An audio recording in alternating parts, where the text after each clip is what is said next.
ولما كبرت شوية وابتديت أفهم أكتر، بدأت أدور على ماما وعلى صورها القديمة. كنت عايزة أعرفها، عايزة أعرف إيه اللي حصل لها. لقيت إن أبويا مش بس ساب أثره على روحها، لأ، ده كمان غير ملامحها. صورها القديمة كانت حلوة قوي، عندها ابتسامة عريضة تقدر تحتوي أي بني آدم يقف قصادها، وكانت عينيها بتلمع من كتر الذكاء، عينيها الواسعة اللي أنا ورثتها عنها. بريق عينين ما تحتاجش معاه ان انت تدور على ضوء الشمس، بينور لوحده وكله دفء، كأنها عيون غزالة شاردة كانت بتجري بعيد عن عالم الأحزان اللي هي كانت عايشة فيه. خدودها كانت طبيعي كده وردي مليانة، وتحب تقرصها كده وتحب تعضها، وعندها غمستين كبار وحلوين قوي، كأنها كده تمثالين لآلهة الإغريق، كأنها تمثال لواحدة بتزين الميادين من جمالها ومن جمال وشها. ومن حكاية جدتي عنها عرفت قد ايه كان كلها حيوية ونشاط وبتحب الحياة وبتزرع السعادة في كل حاجة بتلمسها. ابتسامتها وضحكتها الطفولية البريئة كانت بتخلي الكون كأنه بيخرج عن صمته. الكون نفسه كان بيراقبها وبيتأثر ببراءتها ورقتها.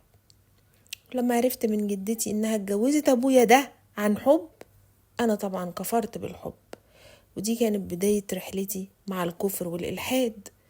شفتوا الحب عمل ايه في أمي؟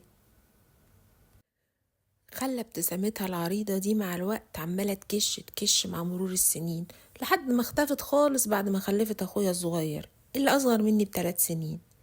ضحكتها ماتت وعملوا لها كمان عزا، وما بقاش نسمع عنها أي حاجة غير في الأساطير. أنا عمري ما شفتها أبدا في أي يوم من أيام حياتي بتضحك. سنينها الأخيرة بقى من حياتها الاكتئاب خلص عليها، دمر حيويتها وطاقتها، مبقاش عندها أي قدرة على الاستمرار في الحياة. كانت بتتحرك جوه البيت بصعوبة كأن هي عندها شلل. نومها كان زاد قوي، بقت ساعات نومها كتيرة جدا، كأنها بتعلن رفضها ان هي تستمر في الحياة دي. الرفض ده اللي عمرها ما أعلنته أبدا واحتفظت بيه جوه نفسها، جوه بقها اللي كان دايما مقفول وما بيفتحش. شفايفها الواسعة دي كانت دايما قافلة كده وكأنها مقبوض عليها، لحد ما بقى يتهيألي وانا صغيرة ان هي خيطتهم عشان ما يفترقوش عن بعض ابدا، ومحدش يكتشف الاسرار اللي هي مخبياها جوه نفسها. اما خدودها بقى المليانة اللي كانت حلوة دي بقت عبارة عن حفرة مظلمة من كتر ما بتجز على اسنانها. وقرتها العريضة اللي كانت بتنم عن ذكائها انكمشت